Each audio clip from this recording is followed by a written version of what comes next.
आइए आज के इस नए एपिसोड में हम सरशी द्वारा एक विशेष मार्गदर्शन सुनने वाले हैं। विषय है मन के बुद्ध कैसे बने। इस संदेश में हमें पता चलेगा हमारी सोच, हमारी भावनाएं और हमारी प्रतिक्रिया पर मास्टरी हम कैसे पाएं, ताकि स्व का बोध होगा तो स्व के बुद्ध भी बन पाएंगे। तो आइए ये शुभेच्छा रखते हुए सरशी द्वारा पूर्ण ग्रहणशील होकर मार्गदर्शन सुनते हैं और फिर सेशन के अंत में बात करेंगे। तब तक के लिए धन्यवाद। Happy thoughts. जान बची तो लाखों पाए।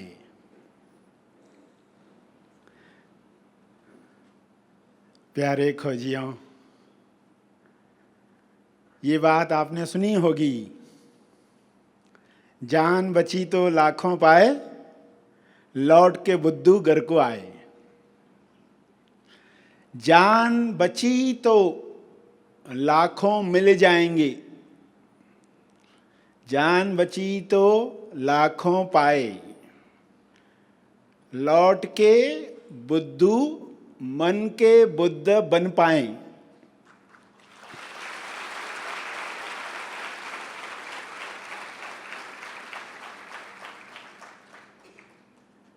आज के विषय में 3 शब्द मुख्य हैं: बुद्धू, बुद्ध, स्वबोध। विषय आपने सुना कि मन के बुद्धू नहीं, मन के बुद्ध कैसे बने। एक है मन का बुद्धू, एक है मन का बुद्ध और एक है स्व का बुद्ध। 3 तरह के लोग आपके सामने हैं। आपका चुनाव क्या है या क्या हो। आज जो भी सुन रहे हैं यहाँ पर या YouTube के माध्यम के बहाने, उनको निर्णय लेना है आज का संदेश सुनकर। बुद्धू, मन का बुद्ध या स्व का बुद्ध, चुनाव करना है। ये विषय है। सामान्य बुद्धि से स्वबोध की यात्रा। सामान्य बुद्धि से शुरुआत होती है, स्वबोध पर समाप्ति होती है। ये है यात्रा। ABCD of mind. मन की ABCD क्या है, ये आप जानने वाले हैं। अब ये ABCD की 4 बातें और बाकी की 4 बातें, ऐसी 8 बातें आप जान लें और निर्णय लें कि मन का बुद्ध क्या होता है और स्व के बुद्ध बनने के लिए ये आवश्यक कदम क्यों है। सामान्य ज्ञान जब शब्द कहा तो अंग्रेजी में इसको कहते हैं कॉमन सेंस। हर एक के पास सेंस है, मगर अलग अलग है। 5 साल का बच्चा, 50 साल का इंसान, सेंस दोनों में है, मगर अलग अलग है। एक 5 साल का लड़का डॉक्टर से पूछता है, डॉक्टर साहब, क्या सचमुच दूध पीने से रंग गोरा होता है? तो डॉक्टर कहते, हाँ बेटा, दूध पीने से रंग गोरा होता है। तो फिर वो पूछता है, फिर भैंस के बच्चे का रंग काला क्यों होता है?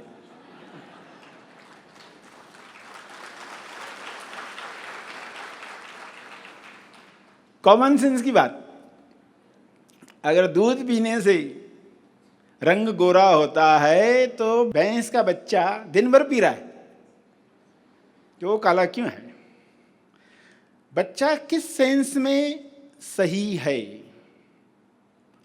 और एक 50 साल का पहलवान, उसका सेंस देखो क्या है।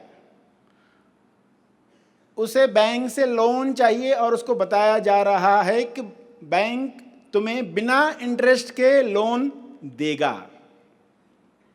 उसको न्यूज़ मिला है, बिना इंटरेस्ट के तुम्हें लोन मिलेगा, यानी बैंक इंटरेस्ट नहीं लेगा। तो वो क्या कहता है, अगर बैंक इंटरेस्ट नहीं लेने वाली है इसमें, तो मुझे भी इंटरेस्ट नहीं है लेने में।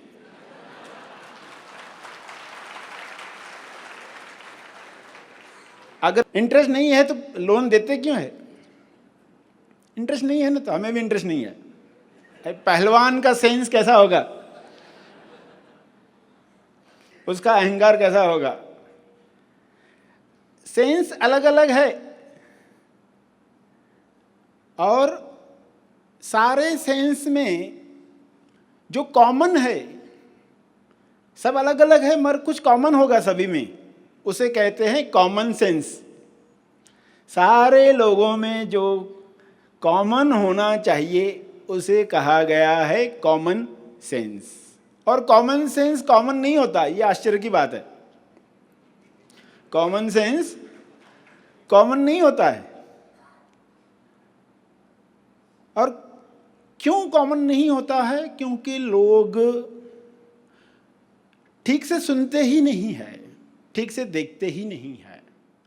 अगर कोई पूरी तरह से सुने तो ज्ञान मिलना कितना आसान है, मगर लोग सुनते कहाँ हैं?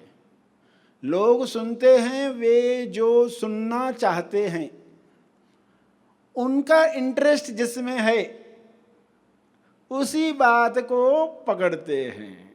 इसलिए सत्य जो श्रवण से मिल सकता है लोगों को नहीं मिल पाता।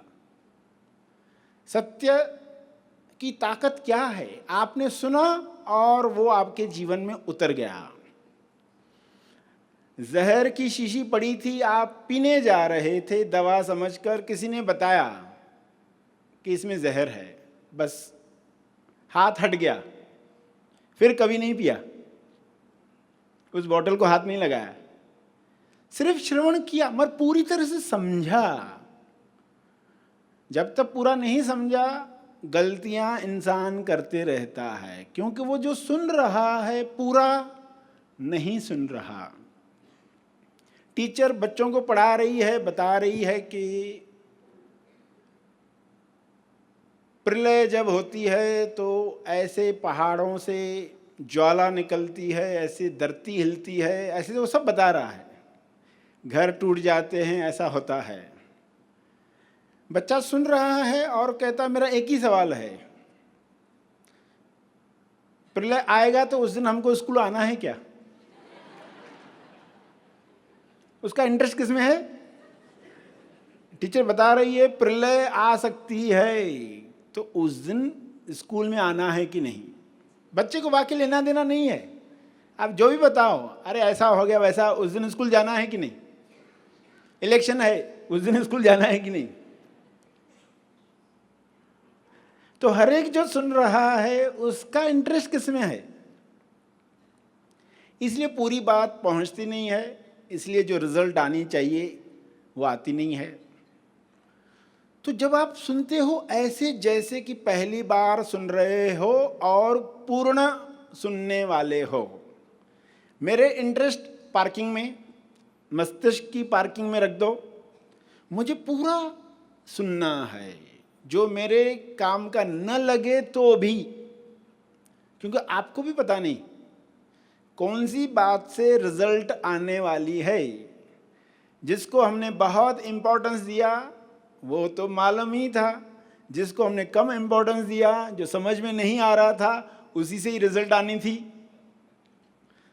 तो इम्पोर्टेंट बात छूटे नहीं, इसलिए पहले पूरा ग्रहण करना चाहिए।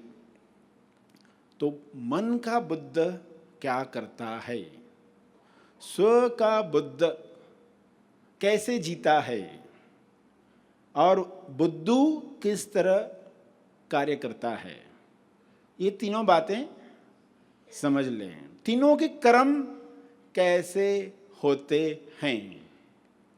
तीनों के कर्म। जो मन का बुद्धू है वो कर्म करता ही नहीं है, कर्म करता ही नहीं है। आप कहेंगे अरे कर्म तो कोई ना कोई करते ही रहता है इंसान, वो कर्म ही नहीं कर रहा है।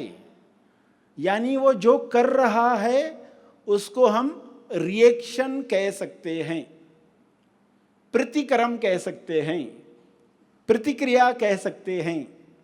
वो कर्म नहीं है। कर्म जो आपसे स्टार्ट हुआ, प्रतिक्रिया यानी सामने वाले ने कुछ किया इसलिए मैंने ऐसा रिस्पॉन्स दिया। अगर वो वैसा नहीं करता था तो मैं चुप बैठता था। उसमें अपनी कोई सोच नहीं है। सामने वाले ने अच्छा किया इसलिए मैंने अच्छा किया। वो अच्छा नहीं करता था तो मैं बुरा करता था। ये कर्म नहीं है।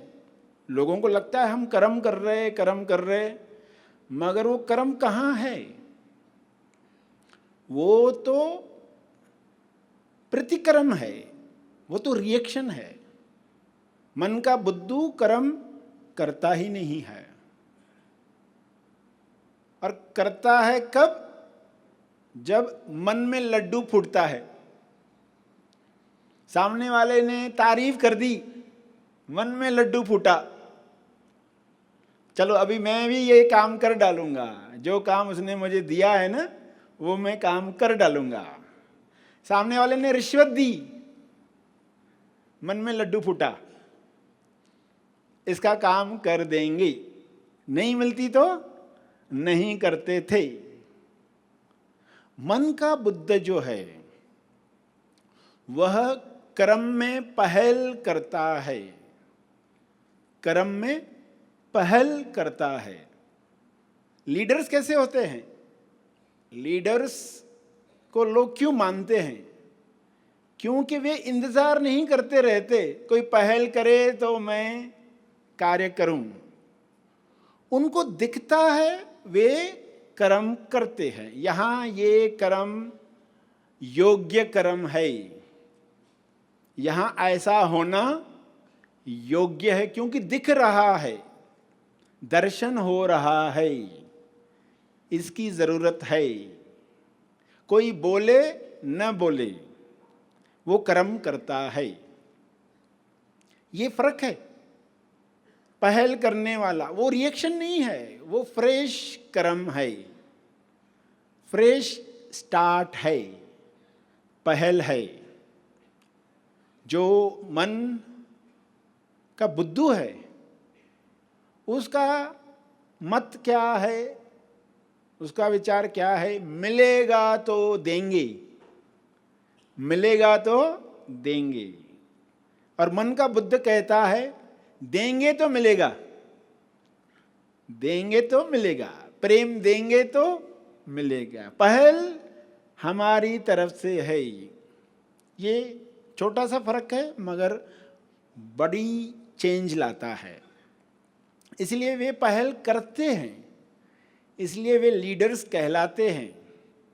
विश्व को चलाने के लिए ये लोग पहल करते हैं और बुद्धू वेट करते रहते हैं। जब तक शाबाशी नहीं मिलेगी तब तक हम काम आगे नहीं बढ़ाएंगे, एक्नॉलेजमेंट नहीं मिलेगी ये काम रुका रहेगा। पर मन का बुद्ध कहता है शाबाशी मिले न मिले, काम चलना चाहिए, कर्म होना चाहिए, फ्रेश कर्म।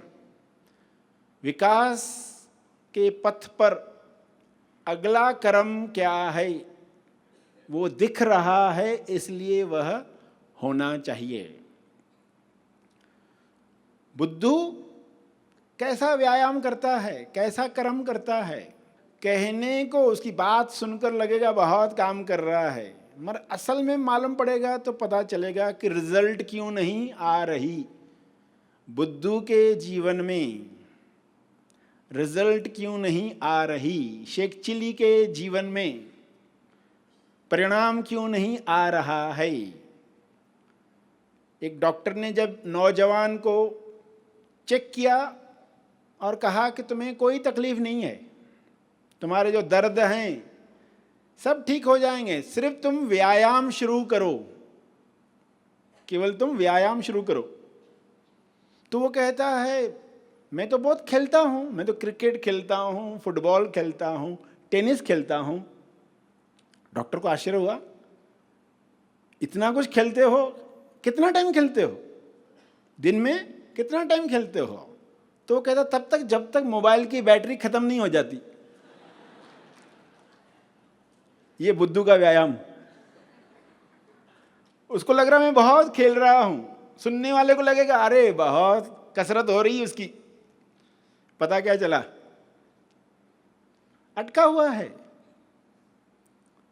मन मंद होते जा रहा है, स्क्रीन पर ही लगा हुआ है, मोबाइल की स्क्रीन पर ही लगा हुआ है, मंद होते जा रहा, डल होते जा रहा है।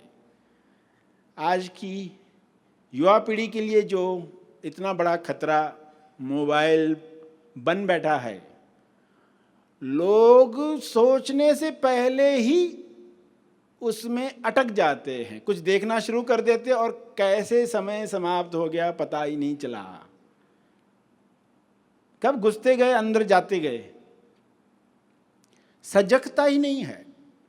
मन का बुद्ध जानता है असली व्यायाम क्या है जिससे ब्रेन खुलता है, मंद नहीं होता। जो लोग टीवी के सामने बैठे हुए हैं घंटों घंटों, उनके साथ क्या हो रहा है उनको मालूम ही नहीं है, बस बैठे हुए हैं। अगर ये दिखाई देने लग जाए तो बदलाव शुरू हो जाएगा, दिखना चाहिए। तो मन के बुद्ध को दिखाई देने लगता है, इसलिए परिवर्तन शुरू होता है। उसका जो व्यायाम है उसको रिजल्ट देता है। वरना एक पर्सन कहता मैंने अपना वजन कम किया, 5 साल में 50 किलो कम किया, 5 साल में 50 किलो कम किया, तो दिख तो नहीं रहा है, कैसे क्या? तो कहता मैं बहुत व्यायाम करता हूँ, 10 किलो कम हो जाते हैं, फिर व्यायाम छोड़ देता हूँ, वापस 10 किलो बढ़ जाते हैं। तो ऐसा 10 किलो कम करके, हर बार 10 किलो कम करके 5 साल में मैंने 50 किलो कम किया है, मगर वापस से वो उतना ही हो जाता है। मगर वो खुश है 50 किलो मैंने अब तक किया है वजन कम। सोच कैसी है? तो ये फर्क समझते हुए हमें क्या करना है, हमें जीना है मन के बुद्ध बनकर, कम से कम मन के बुद्ध बनकर। वरना कोई भी आता है घंटी बजाकर जाता है। मन के बुद्ध के साथ क्या होता है और बुद्धू के साथ क्या होता है? बुद्धू कौन सा गाना गाता है? खिलौना जानकर तुम तो मेरा बेल बजाते हो, खिलौना जानकर तुम तो मेरा बेल बजाए जाते हो। यानी लोग घंटी बजाते हैं, जो भी आता है घंटी बजाकर जाता है, यानी आपको दुखी करके जाता है। आप बैठे थे शांत और कोई आकर कुछ बोलकर गया, आप दुखी है। कोई आकर बोल के गया तो वो काम नहीं हुआ तुम्हारा, आप दुखी हो गए। वो कहता मैं कल नहीं आऊंगा, आप दुखी हो गए। कोई भी आता है कुछ ऐसा बोलकर करके जाता है, फोन आता है, कोई न्यूज़ सुनाता है और इंसान दुखी हो गया, यानी क्या हो गया? घंटी बज गई। अगर हर एक घंटी बजा रहा है तो बुद्धू के साथ क्या होगा? सिर्फ 8 घंटे सेफ है वो, बस जब वो नींद में है, जब वो नींद में है 8 घंटे, वरना 16 घंटे घंटे बज रहे, दिन के 16 घंटे, हर घंटे में घंटे बज रहे दूसरों के द्वारा। तो लोगों ने आपको क्या समझ के रखा है कि घंटा बजाकर जाते हैं, घंटी बज जाती है। तो आप खुद से पूछेंगे ये हक आपने लोगों को क्यों दे रखा है कि कोई भी आए घंटी बजाए, यानी दुखी करके जाए। तो अगर घंटा बनना ही डिसाइड किया है तो मंदिर का घंटा बनो, चौराहे का घंटा क्यों बन रहे?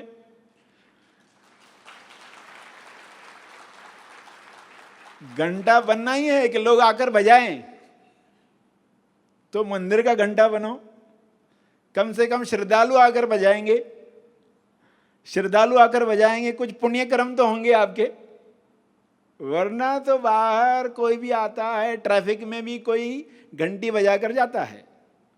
आप जा रहे हैं, बाजू से कोई ऐसा निकल जाता है पानी उड़ाकर या गाली देकर, और आपको गुस्सा आ रहा है, ये कैसे गाड़ी चलाते हैं, ऐसे करना चाहिए क्या, उनको अक्ल नहीं है।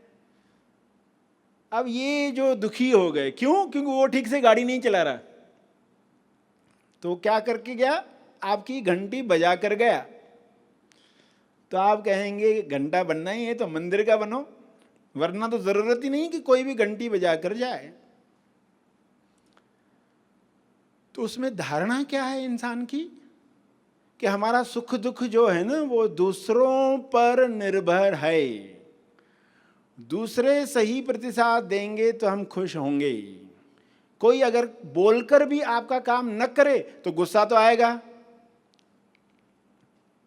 मन यही सोचता है ना, बोलकर भी वो नहीं कर रहा है, इसलिए मेरा गुस्सा करना वाजिब है। कोई तुम्हारे मुंह पर ऐसा बोल दे तो नाराजगी तो होगी। बच्चे अगर ऐसा कर डालेंगे तो दुख तो होगा ही। कितना लॉजिकल सही लगता है। यानी क्या कर दिया है आपने? उनके हाथ में घंटी दे दी है, वो बजाएंगे, आप दुखी हो जाएंगे, खुश हो जाएंगे। वो घंटी बजाते रहेंगे, आप दुख सुख के खेल में फंसते रहेंगे, डोलते रहेंगे। तो डिसाइड करना है कि ये घंटी बनकर कैसा जीवन होता है, और इससे आज़ाद होकर हम कैसा जीवन जिएंगे। क्योंकि कोई भी घटना होती है उसमें पहला हिस्सा आप पर असर होता है, आप पर असर होता है। दूसरा आप फिर भुगतते हैं, तीसरा फिर आप प्रतिसाद देते हैं, चौथा फिर निर्माण होता है। पहला असर होता है, यानी आपको अच्छा बुरा जो भी फील होता है वो असर है। फिर दूसरा आप भुगतते हो, वो जितने समय भी वो असर रहा आपको भुगतना पड़ता है, मगर डिसाइड करो वो हम ग्रेसफुली भुगतेंगे। ग्रेसफुली, अपना ही पार्सल है, अपनी ही चीज है, अपने ही कर्म का फल है। जो आया है तो शिकायत करके न भुगतूं, प्रेम से भुगतूं। फिर चुनाव आता है प्रतिसाद का। अब मैं कैसा प्रतिसाद दूं? मैंने तो भुगता, मगर मेरा प्रतिसाद क्या हो? और यहां पर ही आप फ्यूचर का निर्माण करते हैं। चौथा है निर्माण। जैसे ही आपने सही चुनाव किया, आपका भविष्य वर्तमान में ही बन गया। अगर आप इस तरह जीते गए, वर्तमान में ही आपका भविष्य बन जाएगा। आपको ज्योतिषियों के पास जाने की जरूरत नहीं पड़ेगी, क्योंकि वर्तमान में ही आप चुनाव कर रहे हैं। सामने वाले ने कुछ भी किया हो, मेरा प्रतिसाद क्या हो, वही प्रतिसाद निर्माण करता है फ्यूचर इन प्रेजेंट। वर्तमान में ही फ्यूचर का निर्माण हो रहा है। और जो मन के बुद्धू हैं वो पुराना रिस्पॉन्स ही देते हैं, जो आज तक देते आए वैसा ही रिस्पॉन्स देते हैं। तो उनका भविष्य कैसा होगा? जो आज तक था। मगर जो मन का बुद्ध है वो नया भविष्य लिख रहा है वर्तमान में, क्योंकि वर्तमान में वो ग्रेसफुली भुगतता है। घटना हुई ना, उसका असर भी हो रहा है। ये असर क्या है? अवसर। असर क्या है? अवसर। मेरा प्रतिसाद कैसा हो, और उससे होगा निर्माण, और निर्माण होगा उज्जवल भविष्य का। ये फर्क है दोनों के भविष्य में। एक को हमेशा कर्म कांडों में उलझते रहना पड़ेगा कि मेरा भविष्य कैसे अच्छा हो, कौन सी अंगूठियां पहनकर, कौन सी दीवारें तोड़वाकर, घर की किस दिशा में दरवाज़ा बनाकर, क्या करके ये होने वाला है, उसके दिमाग में यही चलने वाला है। और जो मन का बुद्ध है वो वर्तमान में ही अपना भविष्य बना रहा है। वो ऐसे कर्म कांडों में अटकना बंद हो जाता है। तो मन का बुद्ध, स्व का बुद्ध और मन का बुद्धू। मन के बुद्धू का तो गीत बताया आपको। वो कौन सा गीत गाएगा? खिलौना जानकर तुम तो मेरी घंटी बजाते हो। मन का बुद्ध कौन सा गाना गाएगा और स्व का बुद्ध कौन सा गाना गाएगा?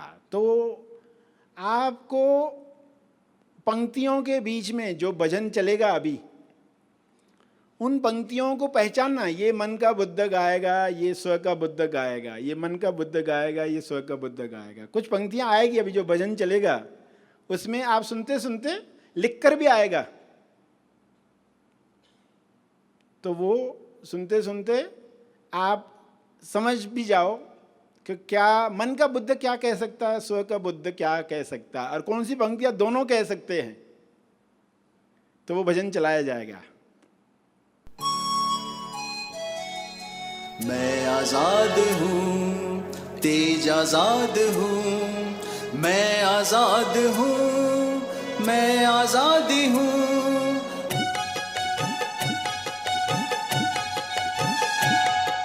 मन के विकारों से मैं आजाद हूँ, माया के विचारों से भी आजाद हूँ, भूत के दुखों से मैं आजाद हूँ, भविष्य के सुखों से भी आजाद हूँ, खुद के कीर्तियों से मैं आजाद हूँ, मन के वृत्तियों से भी आजाद हूँ, मृत्यु के डर से मैं आजाद हूँ, हर एक फिक्र से भी आजाद हूँ, स्वादिष्ट खानों से मैं आजाद हूँ, मन के बहानों से मैं आजाद हूँ, मान अपमान से मैं आजाद हूँ, शाप वरदान से भी आजाद हूँ,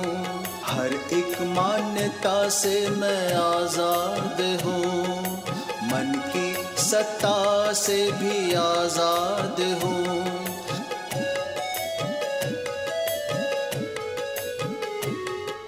हर एक मान्यता से मैं आजाद हूँ, मन की सत्ता से भी आजाद हूँ, मन की सत्ता से भी आजाद हूँ, तेज आजाद हूँ, मैं आजाद हूँ।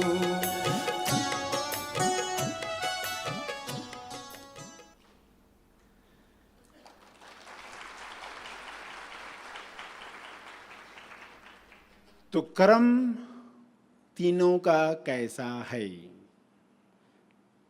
एक कर्म ही नहीं करता, केवल रिएक्शन ही रिएक्शन। दूसरा कर्म में पहल करता है। तीसरा कर्म में अकर्म करता है, अकर्म में कर्म करता है।